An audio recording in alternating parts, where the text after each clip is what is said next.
carrying on from the Ickabog chapter 1. Both lords were expert at flattery and pretending to be astonished by how good Fred was at everything, from riding to tiddlywinks. If Spittleworth had a particular talent, it was persuading the king to do things that suited Spittleworth, and if Flapoon had a gift, it was for convincing the king that nobody on earth was as loyal to the king as his two best friends. Fred thought Spittleworth and Flapoon were jolly good chaps. They urged him to hold fancy parties, elaborate picnics, and sumptuous banquets because Cornucopia was famous, far beyond its borders, for its food. Each of its cities were known for a different kind, and each was the very best in the world.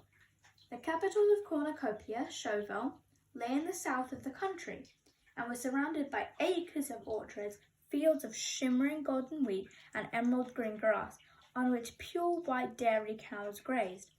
The cream, flour, and fruit produced by the farmers here were then given to the exceptional bakers of Chauvel, who made pastries. Think, if you please, of the most delicious cake or biscuit you have ever tasted. Well, let me tell you, they'd have been downright ashamed to serve that in Chauvel. Unless a grown man's eyes filled with tears of pleasure as he bit into a Chauvel pastry, it was deemed a failure and never made again. The bakery windows of Chauvel were piled high with delicacies such as maidens' dreams, fairies' cradles, and most famous of all, hopes of heaven, which were so exquisitely, painfully delicious that they were saved for special occasions, and everybody cried for joy as they ate them. King Porphyro of neighbouring Pluritania had already sent King Fred a letter offering him the choice of any of his daughter's hands in marriage in exchange for a lifetime supply of hopes of heaven. But Spittleworth had advised Fred to laugh in the Pluritanian ambassador's face. "His daughters are nowhere near pretty enough to exchange for hopes of heaven, sire," said Spittleworth.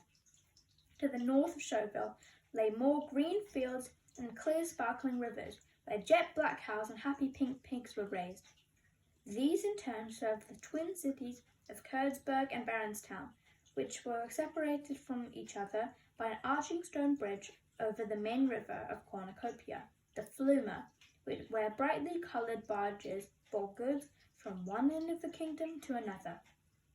Kurdsburg was famous for its cheeses, huge white wheels, dense orange cannonballs, big crumbly blue-veined barrels, and little baby cream cheeses smoother than velvet.